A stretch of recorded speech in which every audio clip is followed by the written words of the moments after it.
क्यों मोदी इंटरव्यू दे रहे हैं, हमें जो लग रहा है, और राहुल गांधी जैसा आपने कहा प्लॉट लूज कर रहे हैं कहां पर या कर चुके हैं। अब आप देखिए दीपक जी, आप देखो, अब हम ही लोगों ने यहाँ चर्चा की ना, इसी प्रोग्राम में हमने चर्चा की पहले दूसरे फेज के बाद, भावेश भी थे एक प्रोग्राम के अंदर, कि भी रिजर्वेशन का मुद्दा उठा दिया कांग्रेस पार्टी ने, राहुल गांधी ने, कि ये रिजर्वेशन खत्म कर देंगे। हवा हवाई बात थी, सब जानते हैं, कहीं ऐसा कुछ नहीं था। कौन हटा देगा भाई भारत से रिजर्वेशन? किसी को राजनीतिक आत्महत्या करनी है कि भारत से वो आरक्षण हटा देगा?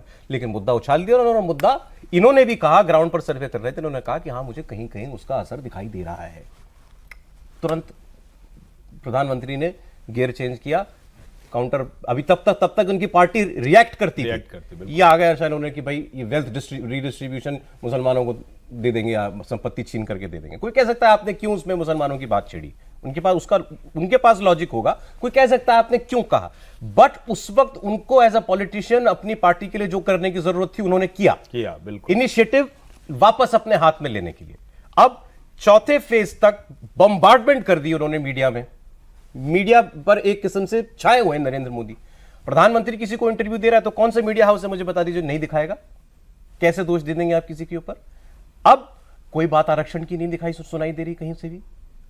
अब यहां से जो एजेंडा चलाया जा रहा है वो छाया हुआ है सब जगह पर। राहुल गांधी गायब है।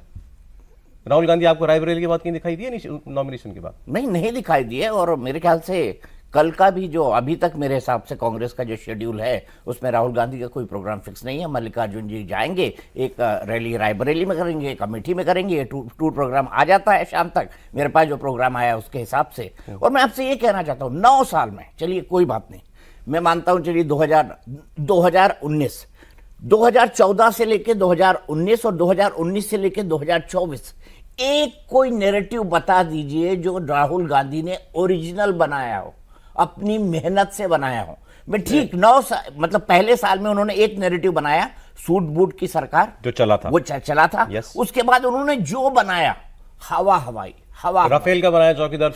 हाँ, उसमें भी जो उनका इनपुट था वो ज्यादातर प्रभावित था नीतीश कुमार से, क्योंकि उस वक्त हाल ही में 2015 के बिहार विधानसभा चुनाव हुए थे और दिल्ली से पहले बीजेपी उसमें हार चुकी थी।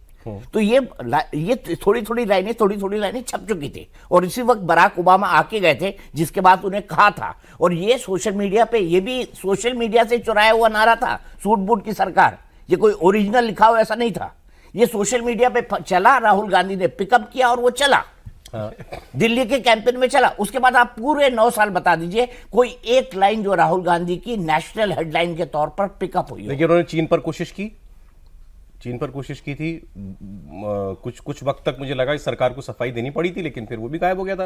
और जब लोगों को दिख गया 19 की इलेक्शन, 19 अच्छा ये तो खैर 20 की बात है, 20 की बात है। ये तो 20 की बात है, लेकिन वो चीज गायब हो गई थोड़ी देर। लेकिन मैं उसमें बताऊं, वहां पर भी उन्होंने गलवान में गलतियां की। फिर क्या हुआ कि जो फिर उन्होंने हमारे लोग पिट रहे हैं के बाद फिर क्या हुआ कि जितने डिफेंस के आके बोलते थे नहीं पहले सिचुएशन और ज्यादा खराब थी, तो कांग्रेस के प्रवक्ता जो हैं वो जाते थे और डिफेंस के कोई भी एक्सपर्ट होता था उसको फिर आ गया कोरोना में उन्होंने घेरा। वो घेर के ही चले जाते, वो ट्विटर पे लिख के चले जाते। अगर कोरोना के लिए वो पहले दिन जो उन्होंने लिखा था उसके बाद कोई एक प्लान देते ना कि कोरोना से ऐसे निपटा जाएगा। हर बार पे आलोचना कोई पसंद नहीं करता। अब प्रधानमंत्री जी ने भी थाली और ताली बजवाई, हर किसी ने बजाई, आप जाके उसी की आलोचना करने लगे। आप देख नहीं रहे हैं कि आपके प्रधानमंत्री के एक कहने पे लोगों ने जनता कर्फ्यू लगा दिया। आप उसकी पावर को समझ नहीं रहे।